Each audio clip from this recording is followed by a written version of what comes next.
TD Catherine Connolly, Ceann Comhairle Tánaiste tá sagam gur a bheith scéal an léonniu an breatimimeacht agus tá an cosúlacht ar an scéal go bhfuil éagdéanta ag an réaltas agus ag na stáit seirbhísí agus tá mála tiltte agah ach ní mór do marrá go bhfuil mé beag an im búra maidir le céco scuilte is atá an téirmíocht den úsáid agus chuirn sé gcuimhne dom réite geile níideag seachtaí Irish Solution to an Irish Problem ag an nám agus cuasaí fricanúna á phlé ag an nám agus ní simúla fós téin an frás siar go níideag seachtó héin agus an Tara Hillary I mun a phlé faoi ar malúíocht san EEC ag an nám agus taig an dá híomh I gcuimhne dom agus is féidir le cuile fortí a rá a héin a bhaint as an có-intú ach nósaí an aimsir. Maidir le mo cheiste nú, le linn díospóireachta maidir le breat imeacht bhain an taoiseach úsáid as an meafar tá na scamal goracha ag tanú linn. Is maith an rud inis nach bhfuil siad ach tá scamal goracha eile a maithas sama os ar cór go meafrach agus go réadúil agus ó híomh Athrú Aeráide de agus amna cinúna ag tanú linn. Tá sagam go bhfuil dul chun cinn déanta ó híomh reachtaíochta agus ó híomh sprochanna ach níl muid ag bant na sprochanna sin amach. Ar nóid tá na dalta na scola ar na sráideanna an seachtain seo sin ag impi ar an rud a dhéanamh. Sin a nús túrascáil ón tsinol siránach a fáiltiú taca an ama seo blin ó hin. A rís imní pránach atá an ó cosmuinte na tíre, bartaí dhéanamh de réir an mríthar. I meas na drí bhla déag sa túrascáil sin tá molla faoi le an ó híomh catchachas ar chóras an per peibli. Moltar go sunrach túsáte a thuirt do leathnú a maithíanamh ar an tseirbhí seo in áit bóthra nua a thógáil, agus moltar túsáte a thuirt do áisina parcáil agus taistil, lána na busa agus rochaíochta. So cóig sin bo watlam díruiste I mo chathair héin, an chathair agus an condé, faríor géir in anón álacht agus rachúlacht na chathrach, tá sig follings, agus ag tarring strocháile de bhar tranglam tráchta, cuasaí tííochta, agus fhorbairt nach bhfuil bunithe ar an las coitínta. A nús ar sin is I Gaillimhe ceantain na cathracha atá lúte sa chrathlach pleanáil náisiúnta le tuile forbara agus ba méadú suntasach ar an déanra. Forhór na forbara seo ba se le stiite an cathair agus is maith an rud é sin agus tá se le molla. Ach gan plan cuimseach inharanach atá díria ar an las coitín agus a aithníonn go bhfuil dúthláin faoi le aganne ó híomh Athrú Aeráide de ní bhaimmuid in an ar núlgais dlíthúil a cholíndú. Fui dearad tá task force I gceist ó híomh cuasaí tííochta ach gan plan cuimseach a nascin an gnéthe éagsúla le chéile. Is iad sin cuasaí tastal, cuasaí fostaíochta agus cuasaí tííochta bunaí ar na freigrachtaí tromchúiseacha atá oran maidir le Athrú Aeráide. Tá cosmuintear na tíre a Tánaiste chun tosaí oran agus má ceist díreacht má ceist thimplaí ná. An féidir leatsa agus an réaltas Gaillimhe a fiocha a thógáil mar thógra faoi le. Cathair ghlas a bhaid ina eisimlár agus ina thróirflean tá chathair go eile sa tír seo. Agus chun críicnú is de tá gceist agam, dearra a chur leis an Corrigéil, agus díú is te ar plán inharanach de Gaillimhe, agus córas iompar peibli chora I críláir an phlean sin, a léireoirí go bhfuil muid I náríra faoi sprochanna atá leige síos maidir le Athrú Aeráide a bhaint amach.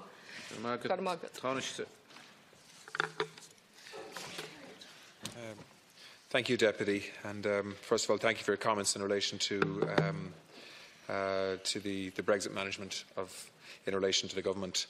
In relation to climate change, I agree with you. I think many people are ahead of the government and this House in relation to climate change, particularly young people. And it doesn't surprise me that many of them will want to ensure that their voices are heard around the need for the prioritisation of a more urgent response to the challenge of climate. And so, from a government perspective, we are hearing that. That is why Minister Bruton is working on an all-of-government plan which will set out the actions which must be taken by every government department and body. That plan should be ready before Easter. For the first time, we'll have a climate change plan with real targets that apply to every sector. The Minister is working with colleagues across government to develop new initiatives across electricity, generation, transport, heat, as well as a range of other sectors. This will build on the existing initiatives that have already been introduced. As you know, Deputy, there is 116 billion euros or so committed over the next 10 years, but 1 in every 5 euros that we have committed to spend on capital infrastructure relates to climate mitigation. We have also launched a €500 million climate action fund for projects, the best projects that generate significant CO2 reductions. We will have an all-party Oireachtas committee on climate change reporting in the next number of weeks. The government will study those recommendations closely and try and factor them in to government planning and try to get agreement on a cross-party level on many of those recommendations, which will be challenging and which will pose some difficult choices for this House. And then I think we'll be tested as to whether the people are ahead of us or not on some of those difficult choices around the value of carbon and so on in the future. As regards Galway, and I know Galway well, having been a Minister for Local Government, traffic is a huge issue in Galway, and we are planning to grow the population of the city by another 50% in the next 2 decades. And so clearly we need to invest heavily in public transport to be able to replace the need for cars with sustainable public transport infrastructure. That is why we have committed a significant amount of money to the Bus Connects programme for Galway, which will deliver or rationalise 5 high-performing cross-city routes and, of course, prioritise bus lanes, as well as actually provide for segregated cycle lanes as well, which is badly needed in Galway.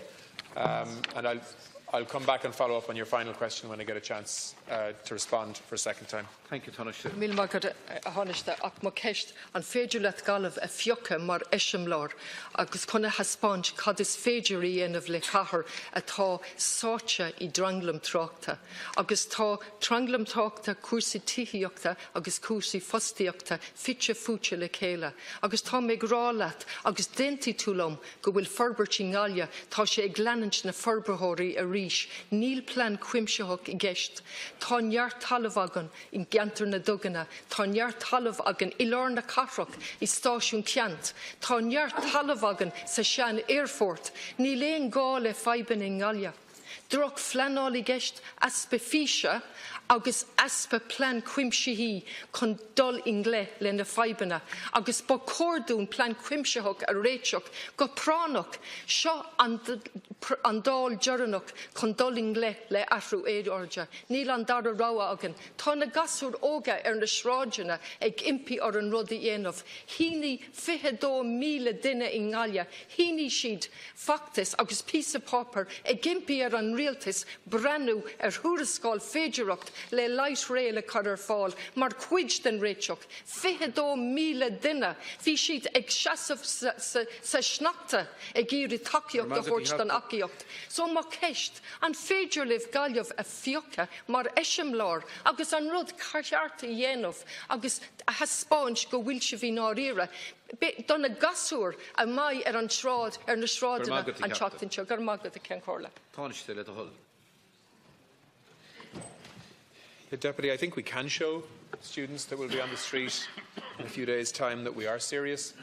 And I think that for the remainder of this Dáil, one of the areas certainly that the government wants to see significant change in terms of policy and delivery in is climate change. We have a new minister in this area who is preparing to bring recommendations to government. We have an all-party Oireachtas committee that are doing the same to bring recommendations to this House as opposed to the government. And so we have an obligation to give leadership to both of those initiatives. And we will look for cross-party support, I expect, on many of the new initiatives. In relation to Galway, I think Galway can become an exemplar. But I think many of the towns and cities around Ireland now are thinking ahead in terms of how they plan for sustainable cities.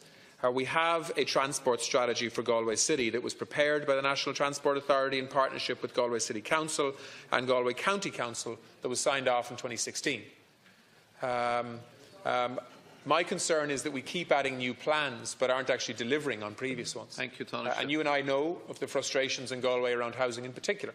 That's why we've set up a task force specifically to look at why housing is not being delivered at the pace that it's needed in Galway. But on climate, Galway has a natural competitive advantage that I think it should look to use. And I'm sure if leadership came from Galway, the government would respond. All right.